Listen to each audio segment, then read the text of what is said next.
So we're also going to talk about Google's WebMCP update that literally just came out. So Google just gave AI agents a skeleton key to every website on the internet. On February the 10th, 2026, the Chrome team quietly shipped something called WebMCP into Chrome 146 Canary. It is a new browser API built in collaboration with Microsoft that lets any website hand AI agents a structured menu of everything it can do. Not a screenshot, not a guess, a direct line to the website's actual functions. Book this flight, search these products, file this support ticket, one API call, done. Now, early benchmarks are showing 67% less computational overhead compared to how agents interact with websites today. So task accuracy as well is about 98%, and the W3C is already moving to make this an official web standard. So that is not an incremental improvement. Okay, that is a new layer of the internet being built in real time with Google Web MCP. So let me explain why this matters so much. Right now,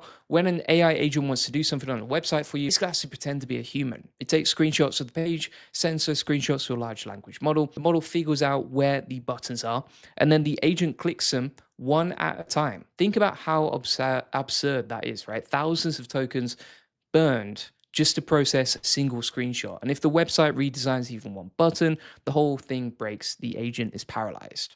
It is like asking someone to operate a vending machine at it through a foggy window and poking at it with a stick. That is the current state of the art for AI agents on the web. WebMCP changes this completely. So instead of starting through the foggy window, the website just hands the agent a menu. It says, here are my functions, here are the parameters they take, here is what they return. The agent makes one structured call and gets structured data back. No screenshots, no guessing, no stick. Kushal Sagar, a staff software engineer on the Chrome team of Google, described it as the USB-C of AI agent interactions. One universal plug that any agent can connect to, replacing the current mess of bespoke scraping strategies and fragile automation scripts. Now, here is the part that makes this a really big deal. This was not a Google solo project. The specification was co-authored by engineers at both Google and Microsoft. Brandon Walderman, Leo Lee, and Andrew Nolan from the Microsoft Edge team. David Bokan, Kushal Sagar,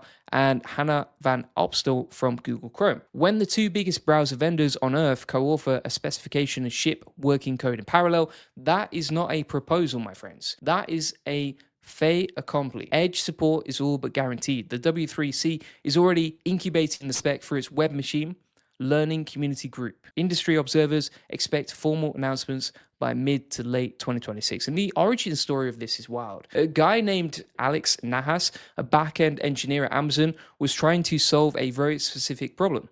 When MCP, Anthropic's Model Context Protocol, hit in early 2025, Amazon spun up what amounted to one enormous MCP server with thousands of internal tools crammed into a single context window. It was, in his words, a mess. But the real headache was authentication. MCP required OAuth 2.1, which basically nobody at Amazon had actually implemented for their internal services. Every service had its own authentication story. So Alex built a workaround. He realized the browser already handles authentication for all of Amazon's internal services through a federated login system. If you could make the browser itself the bridge between AI agents and web applications, you could just skip the whole backend server requirement entirely. He built a Chrome extension called MCPB, and the underlying protocol he called WebMCP. Teams at Google and Microsoft had independently been prototyping the same idea. Chrome was working on something they called script tools. Edge was circling the identical question. When they saw what Alex had built, they joined forces through the W3C. That is three separate engineering teams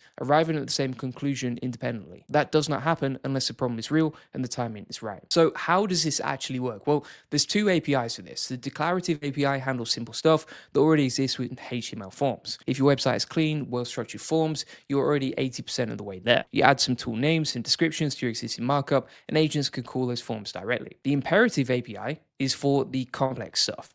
Dynamic interactions that require JavaScript. This is where you register richer tool schemas using a function register tool on a new browser API called navigator.modelContext. So you can expose functions like search products with query and filter parameters, or order prints with copies and page size. Full parameter schemas with natural language descriptions running entirely client-side in the browser. In other words, your website's existing front end. JavaScript becomes the agent interface, so there's no Python server, there's no Node.js backend, and the same code that handles your forms and queries today can now talk directly to AI agents. And there is a critical redesign decision baked into this that I want to highlight. So WebMCP is explicitly built around human-in-the-loop workflows, not fully autonomous agents running wild on the internet. The specification identifies 3 pillars: context, meaning all the data agents need to understand what the user is doing; capabilities, meaning the actions an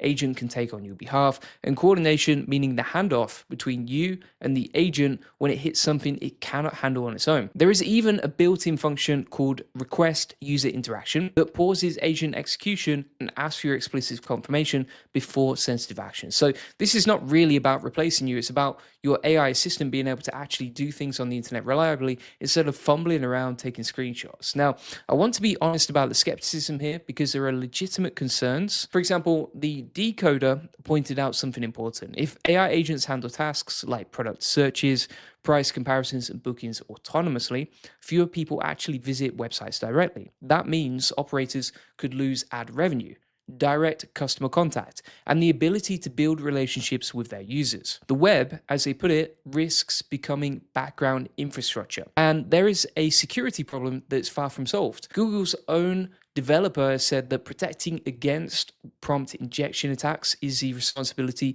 of individual AI agents, not the WebMCP API itself. Meanwhile, even leading AI models still fail against targeted prompt attacks more than 3 out of 10 times. We've all seen that with OpenClaw, for example. Alex Nahas himself flagged what he called the lethal trifecta. Imagine you have 2 tabs open. One is your bank, one is a malicious site. Browser agent sitting in the middle treats both as equal sources of context. The malicious tab could theoretically instruct the agent to extract data from the banking tab. That is not a theoretical risk. It is architecturally inevitable with how browser agents work today. Now, these are real problems that do not have complete solutions just yet. But here's why I think the direction still matters enormously despite those concerns. An SEO expert named Dan Petrovich called WebMCP the biggest shift in technical SEO since structured data. And that comparison is actually instructive. Think about what happened when search engines needed structured signals to understand websites. We've got sitemaps, robots.txt, canonical tags, schema.org. An entire industry of search engine optimization was born. WebMCP is the beginning of the exact same paradigm shift, except for AI agents instead of search crawlers. If schema.org gave the web its nouns, its structured descriptions of what things are, WebMCP gives the web its verbs, its structured descriptions of what things could do. That is a profound distinction. We are watching the web evolve from a place humans read to a place agents act, and this connects to something much bigger. The companies that add WebMCP support to their websites first will be discoverable by AI agents. The ones that do not will not even exist in the agent's decision space. So, if you don't adapt now, you're probably going to get left behind. And when someone tells their AI assistant to find the cheapest flight to New York on Monday, the airline with WebMCP tools will get that booking. The airline, without them, will not even be considered. That is the exact same dynamic that built the SEO industry 2 decades. And I get that some people are going to hear this and think, great, another thing that mostly benefits Google and Microsoft, and that criticism has teeth. Arjun from Rover called WebMCP a Trojan horse, arguing that Google wants every website to expose their APIs so Chrome's agent can serve users directly. You do the work, Google gets a relationship. Fair point.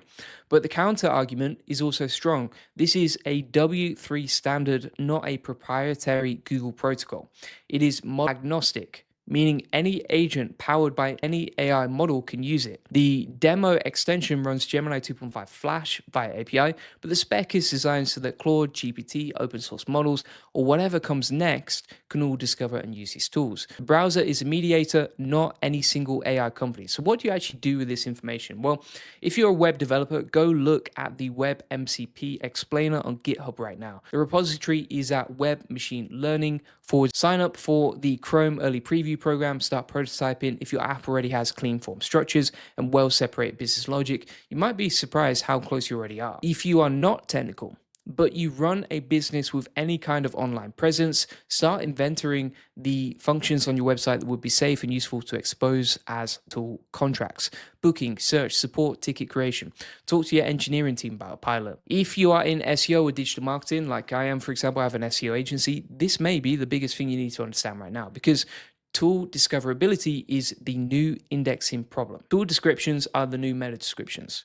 The quality of your tool names, descriptions, and schemas will directly determine whether an agent selects your site over a competitor's. And if you lead a team, have a real conversation about what the agentic web means for your customer touchpoints. Because when AI agents start handling a meaningful percentage of commerce and support interactions, the websites with structured, reliable tools will capture that traffic. Everyone else becomes invisible. The spec is quite early, to be fair, and the security model is open questions. The API surface will almost certainly change before it stabilizes. But Chrome already has working code behind the flag. Microsoft is co-authoring the standard. The W3C is providing institutional scaffolding, and engineers from Amazon, Google, and Microsoft all independently arrived at the same architectural conclusion. That is not hype. That is convergence, and convergence at this level among competitors this large tends to signal that something big is going to happen. The question is not whether the agentic web is coming, it is whether you'll be ready for when it arrives. So thanks for watching. If you haven't already, check out the AI Profit Boardroom. This is my AI automation community where we help business owners scale, save time, and grow their business and get more customers using AI automation. It comes with all my best playbooks, a community of 2,300 people, and it's available at the AIProfitBoardroom.com. We also do weekly coaching in there 4 times a week. I update it daily with the newest updates like this, and it's available at the AIProfitBoardroom.com. Hope to see you inside there. Cheers.